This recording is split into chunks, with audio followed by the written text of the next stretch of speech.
The laughter hit her before the cold did, sharp and careless, echoing off chrome and concrete like it belonged there. It followed her steps across the cracked parking lot, rolling out from a row of heavy bikes and heavier men who barely noticed the way her shoulders stiffened. The teenage girl kept walking anyway, hands buried deep in the sleeves of a jacket that was clearly too big for her, its fabric worn thin in places and stitched together by effort rather than money.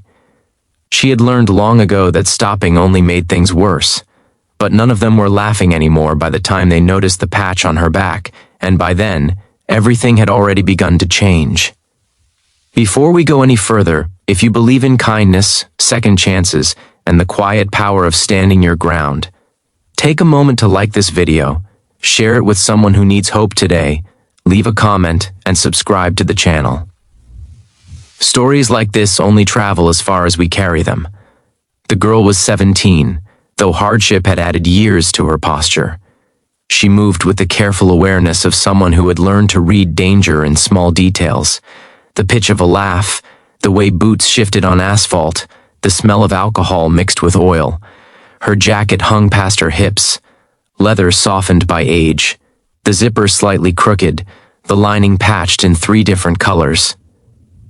It had once belonged to someone else, someone taller, broader, someone who had filled it with confidence instead of fear. Now it was all she had that felt like armor. She had not come to the roadside diner by choice. The bus that was supposed to take her to her aunt's place never arrived, and the last of her money had gone to a stale sandwich hours earlier. The diner's lights were warm against the coming evening, promising heat and maybe a glass of water if she was brave enough to ask. What she hadn't expected was the weekly biker stop, an unspoken tradition that filled the parking lot with roaring engines and men who took up space like the world owed it to them. They noticed her jacket first because it didn't fit the picture they had already drawn of her. A skinny teenage girl wearing a full leather biker jacket looked wrong to them, like a costume worn by someone who hadn't earned it.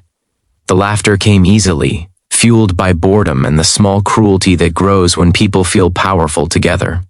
She felt it in her chest, that familiar tightening, the instinct to shrink, to apologize for existing. But she didn't stop walking. Every step toward the diner door felt heavier than the last. Memories pressed in from all sides, of hallways where whispers followed her, of nights when she slept in places that smelled of damp and fear, of promises made and broken by adults who were supposed to protect her. The jacket had been given to her during one of the worst weeks of her life, a week that ended with a funeral and began with a siren. It still smelled faintly of gasoline and pine, a scent that made her chest ache but also reminded her she had survived. Inside the diner, she sat alone near the window, the glass cold against her back. She could still see the bikes lined up outside, black and silver beasts catching the last light of day.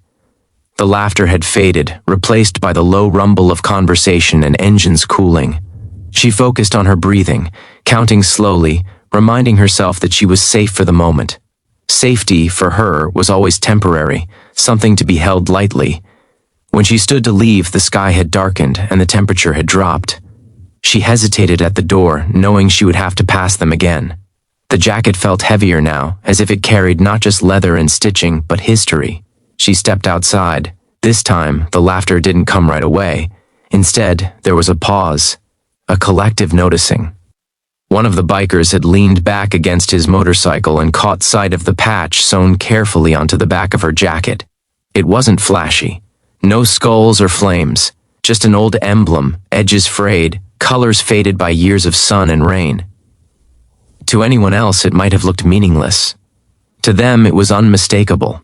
The patch belonged to a rider who had once been known by all of them, a man who rode hard, helped harder, and had died doing what he always did, protecting someone else. The emblem was no longer made, no longer worn, out of respect. Seeing it there, on the back of a teenage girl, felt like a punch to the chest. The parking lot shifted. The air changed. Where there had been careless laughter, there was now silence, thick and heavy. The girl felt it before she understood it, the way eyes followed her not with mockery, but with something closer to shock. She kept walking, heart pounding, expecting anger, maybe accusations. She had learned never to assume kindness.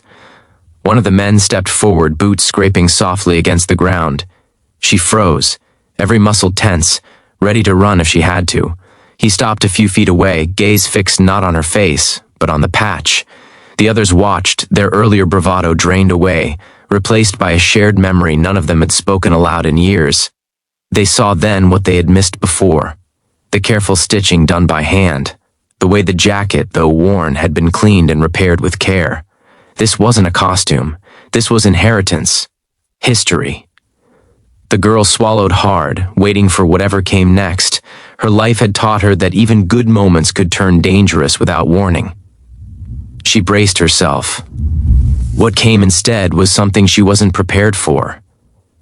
The man stepped back, removing his helmet. His expression changed in a way she didn't recognize at first.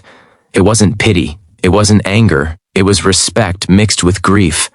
Others followed his lead, small gestures that spoke louder than any apology. The laughter that had cut her earlier felt distant now, like it belonged to another version of the day. She didn't know why they were looking at her like that. She only knew that the weight in her chest was shifting, loosening just a little. For the first time in a long while, she didn't feel invisible or wrong. She felt seen. They didn't ask her questions. They didn't demand explanations. Somehow, they understood that the story behind that patch was not theirs to interrogate. Instead, they made space for her, literal and emotional, stepping aside as she passed, nods offered in quiet acknowledgement. She walked away from the diner with tears burning behind her eyes, the cold forgotten. Each step felt lighter than the last, as if the ground itself had softened. She didn't look back, but she carried the moment with her, tucking it carefully alongside the memories she usually tried to bury. This one felt different. This one felt like proof. As she made her way down the road, the night wrapped around her gently. The jacket warmed her, not just against the cold, but against the fear that had followed her for years. She thought of the man who had once worn it, of the way he had believed that strength meant protecting others, not intimidating them. She wondered if he would have smiled knowing that his legacy had spoken for her when she couldn't find the words. Her life didn't magically become easier after that night. There were still days when money was tight, nights when sleep came in fragments, moments when the future felt like a question mark she wasn't sure how to answer. But something had changed inside her. She had seen how quickly judgment could turn into respect, how assumptions could crumble when faced with truth.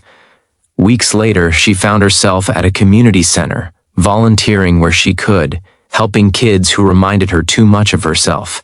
She still wore the jacket. People still noticed it. Sometimes they asked about it, and sometimes they didn't. She learned to decide when to share the story and when to keep it close. The patch remained where it was, a quiet testament stitched into leather. It reminded her that she came from something, even if her path had been rough. It reminded her that kindness could appear in unexpected forms, even from people she had been taught to fear. Most of all, it reminded her that she didn't have to shrink to survive. Near the end of that winter, she passed the diner again. The bikes were there, lined up like sentinels. This time, she didn't feel the urge to cross the street. She walked past with her head up, the jacket settling comfortably on her shoulders. A few of the bikers noticed her and nodded, a small gesture but one filled with meaning. She kept walking, heart steady, steps sure. If this story is touching something inside you right now, if it reminds you that compassion can change a moment or even a life, please take a second to like the video, share it with someone who needs encouragement, and subscribe to the channel. Your support helps these stories reach the people who need them most. And before this story ends, I have a special request for you. Take a moment to comment below with a single word that represents what this story made you feel, whether it's hope, respect, strength, or kindness. Your words matter more than you know. The girl disappeared into the night, not as someone who had been laughed at, but as someone who had been recognized. The patch on her jacket didn't make her powerful on its own. What mattered was what it awakened in others and what it helped her remember about herself. That she was not alone, that her story was still being written. and that sometimes the quietest symbols carry the loudest truths.